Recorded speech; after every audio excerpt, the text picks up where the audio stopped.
வணக்கம் நண்பர்களே, தமிழ் பிளாசம் சேனலில் மட்டன் கொத்து புரோட்டா எப்படி செய்கிறதுன்னு பார்க்கலாம்.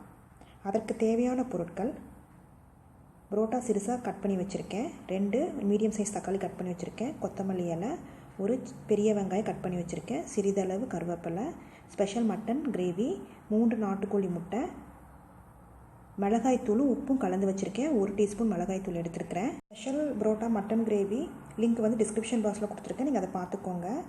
கடாயில் எண்ணெய் காஞ்சிருச்சு. இப்போது வெங்காயத்தை போட்டுக்கலாம். இதை கொஞ்சம் வணக்கி விட்டுக்கலாம். இப்போ பாருங்கள், வணங்கிருச்சு. இப்போ தக்காளி கொட்டிக்கலாம். தக்காளி உங்களுக்கு ஜாஸ்தி வேணுனாலும் நீங்கள் போட்டுக்கோங்க. இது நல்லா மசியணும். நம்ம ரெட் சில்லி பவுடரும் உப்பும் கலந்து வச்சுக்கோம் பார்த்தீங்களா, அதையும் இதில் ஆட் பண்ணிக்கலாம். இது நல்லா வணக்கி விடுங்க. தக்காளி நல்லா மசியணும். இப்போ கருவேப்பிலை போட்டுக்கலாம். தக்காளி நல்லா வணங்கணும். சிம்லேயே வச்சு வதக்கி விடுங்க. பாருங்கள், வணங்கிருச்சு.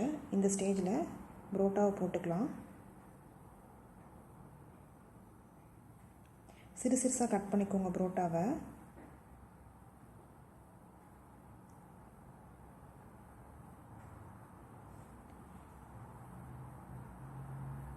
இந்த ஸ்டேஜில் ஸ்பெஷல் புரோட்டா மட்டன் கிரேவி ஊற்றிக்கலாம். இந்த லிங்க் நான் டிஸ்கிரிப்ஷன் பாக்ஸில் கொடுக்குறேன், பார்த்துக்கோங்க. இப்போ நான் இதுக்கு 3 முட்டை எடுத்துருக்கிறேன்.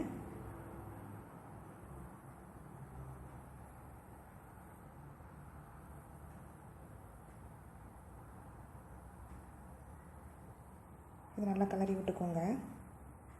இப்போ உங்களுக்கு காரம் ஜாஸ்தி வேணும்னா பச்சை மிளகா கூட நீங்கள் ஆட் பண்ணிக்கலாம்.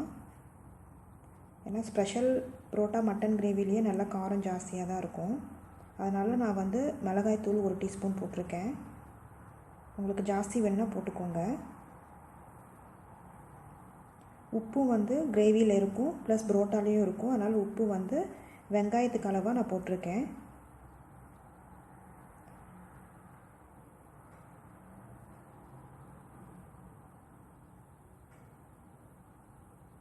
பாருங்கள், மட்டன் கொத்து புரோட்டா ரெடி ஆயிடுச்சு. இப்போது கொத்தமல்லி இலையை தூவி இறக்கிடலாம்.